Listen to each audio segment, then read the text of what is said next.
Service അടിപൊളിയാണ്. വരുമ്പോൾ തന്നെ എല്ലാം ചെയ്തു തരും. ഫൈക്കൺ സോളാറിൻ്റെ സർവീസിൽ നല്ല രീതിയിൽ ഹാപ്പിയാണ്.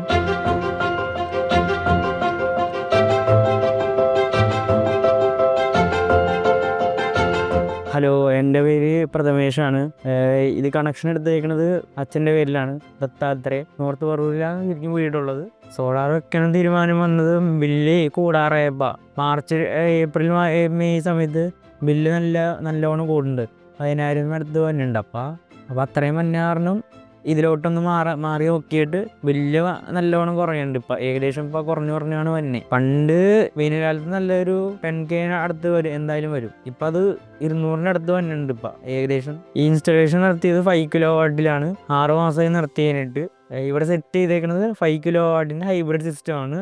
സോളാറിൽ നിന്ന് ചാർജ് ഉണ്ടാക്കി കഴിഞ്ഞിട്ട് ബാറ്ററി സ്റ്റോർ ചെയ്യും. കറണ്ട് പോകുമ്പോൾ ബാറ്ററിയിൽ നമുക്ക് ചാർജ് എടുത്തിട്ട് ഉപയോഗിക്കാൻ പറ്റും. പിന്നെ എക്സ്ട്രാ വന്നെയാണെങ്കിൽ അത് ഗവൺമെന്റിന് കൊടുക്കാൻ പറ്റും. ഇപ്പോൾ ഫൈക്കൺ സോളാറിൻ്റെ ബാറ്ററീസ് ആണ് ഇതെല്ലാം. പിന്നെ ഇൻവെർട്ടറിൽ നമുക്ക് മാനുവലായിട്ട് നമുക്ക് എത്ര കൺസപ്ഷൻ ഉണ്ട്, എത്ര KCBയിലോട്ട് ഉണ്ട്, അതെല്ലാം അറിയാൻ പറ്റും. ഒരു ആപ്പും ഉണ്ട്. അതിൽ നമുക്കെല്ലാം കൺസപ്ഷൻ എത്ര ഉണ്ട്, എത്ര ഇത് നമ്മൾ ഉത്പാദിക്കേണ്ടത്, എത്ര നമുക്ക് KCB കൊടുക്കുന്നുണ്ട്, ഡെയിലി ആവറേജ് ബേസിസിൽ ഒരു മാസത്തെ കണക്ഷൻ എല്ലാം അറിയാൻ പറ്റും. ഞങ്ങളുടെ ഇവിടെ നിന്ന് KCBയിലോട്ട് ലൈൻ ഉണ്ടാവും. അവിടെ നിന്നും റിട്ടേൺസ് വന്നിട്ടുണ്ട്. നമ്മൾ കൊടുക്കണ അനുസരിച്ച് ആ റിട്ടേൺസ് നമുക്ക് ഇങ്ങോട്ടും കിട്ടുന്നുണ്ട്. ഫൈക്കൺ സോളാർ പീരിയോഡിക്കായിട്ട് ചെക്കിങ്ങും ക്ലീനിങ്ങും പ്രൊവൈഡ് ചെയ്യുന്നുണ്ട്. സർവീസ് നല്ല രീതിയിൽ നോക്കുന്നുണ്ട്. എന്തെങ്കിലും ഇഷ്യൂസ് ഉണ്ടെങ്കിൽ ഓൺ സൈറ്റായിട്ട് അപ്പം തന്നെ വരാറുണ്ട്. സർവീസ് അടിപൊളിയാണ്. വരുമ്പോൾ തന്നെ എല്ലാം ചെയ്തു തരും. ഫൈക്കൺ സോളാറിൻ്റെ സർവീസിൽ നല്ല രീതിയിൽ ഹാപ്പിയാണ്. നമുക്ക് എല്ലാ രീതിയിലുള്ള സപ്പോർട്ടും തന്നെ ഉണ്ട്.